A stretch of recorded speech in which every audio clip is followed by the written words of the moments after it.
Que Deus abra o teu coração e que essa palavra possa realmente impactar a sua vida, no nome de Jesus.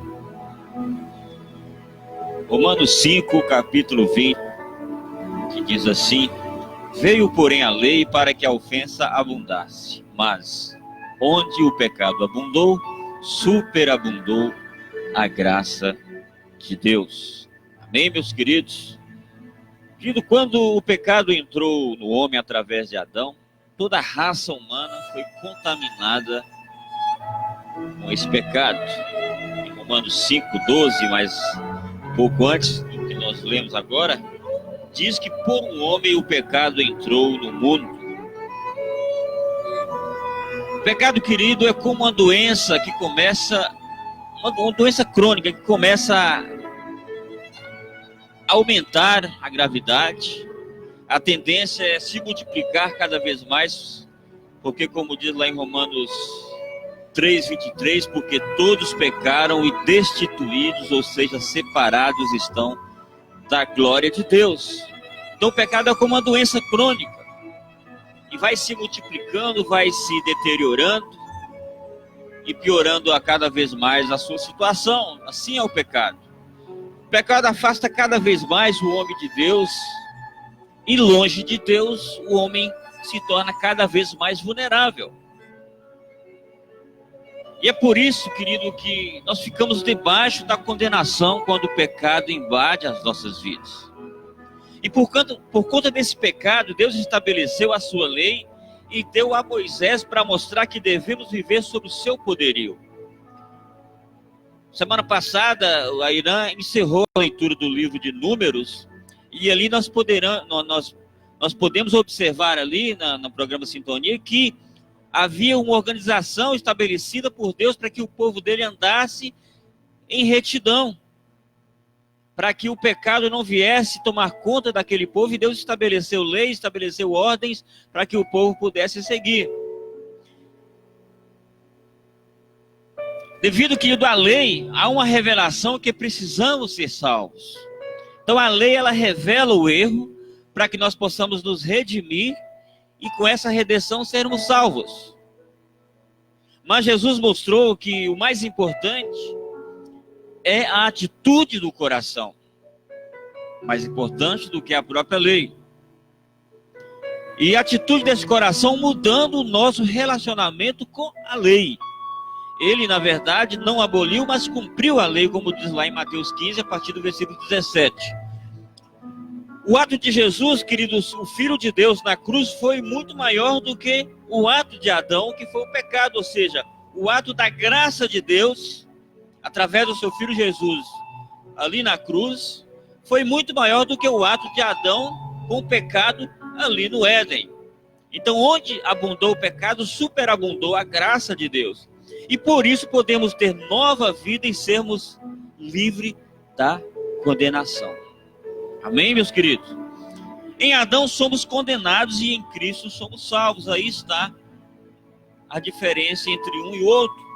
A graça de Deus venceu o poder do pecado, como diz lá em Romanos 5, um pouco mais antes, no versículo 15-16. Mas o que para você é a graça de Deus? O que realmente você entende sobre a graça de Deus? Para você, quando alguém fala de graça de Deus, o que vem à sua mente? Graça, querido, é algo muito bom, que é dado não porque quem a recebe merece. É um presente muito valioso, que quem recebe não recebe por merecimento, mas porque a pessoa que dá é generosa. Isso é graça. Você recebe a graça não porque você merece, você recebe a graça porque quem te deu a graça é muito generoso. Graça, na verdade, é um favor não merecido. Você não merece, mas recebe a graça por amor daquele que a dá. Deus oferece a salvação de graça. Queridos, nós podemos entender que há no Senhor uma intenção para nos derramar sobre nós a graça dele. Mas podemos ficar pecando o tempo todo? que receberemos sempre a graça de Deus? Será que nós podemos nos valer que essa graça é maior que o pecado e viver pecando o tempo todo, só porque a graça de Deus ela vem sobre nós de graça, sem merecermos? Muito pelo contrário, meu querido. Eu até gostaria de ler o versículo 1 e 2 do capítulo 6, que diz assim: que diremos, pois? Permaneceremos no pecado para que a graça abunde? De modo nenhum. Nós que estamos mortos para o pecado, como viveremos ainda nele? Queridos, mesmo a graça de Deus sendo maior do que o nosso pecado, mesmo que a graça de Deus seja um favor imerecido, nós não podemos viver pecando. A graça de Deus vai superabundar onde o pecado é vencido e o bem prevalece. Se o pecado na sua vida nunca for vencido, a graça de Deus não será derramada sobre você. O salário do pecado é a morte. Viver sempre pecando é a confirmação que não houve conversão da velha para a nova criatura. É preciso que há uma conversão. Se você, querido, vive sempre pecando, olha só, algo muito importante que eu vou dizer para você. Se você vive o tempo todo pecando e não se constrange com o pecado e não consegue vencer o pecado, é porque você nunca aceitou a Jesus na sua vida. Isso é muito sério. Se você se autoanalisar e constatar que as mesmas práticas, que os mesmos desejos da velha criatura continuam, é certo que você nunca aceitou Jesus de verdade. Às vezes até frequenta a igreja, até participa do ministério da igreja, ministério do louvor, você tem de repente algum cargo, mas se você não se constrange com o pecado, se aquilo que você cometia no passado continua na sua vida, querido, você precisa autoanalisar a sua vida como cristão, como convertido, meu amado. É uma conversão artificial, não é algo profundo que realmente gerou uma transformação na sua vida. É como você está com a gripe forte e o médico receita para que você tome bastante vitamina C.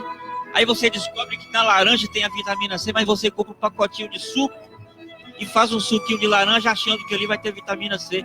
Aquele suco é artificial.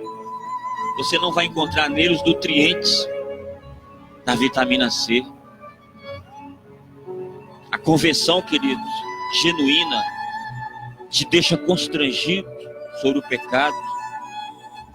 Você tem nojo do pecado. Para ser alcançado dessa grandiosa graça de Deus, é preciso que você tenha abandonado o pecado, abandonado as práticas da velha criatura. Para que a graça de Deus superabunde, é preciso dizer ao pecado: nunca mais, nunca mais. Isso quer dizer que o pecado ele vai sempre te acompanhar. E se você pecar, será de forma involuntária, não de forma consciente. Porque o mundo jaz do maligno. Eu quero ler com você mais adiante, para nós encerrarmos aqui, no capítulo 8 de Romanos, no versículo 28, que você conhece muito bem.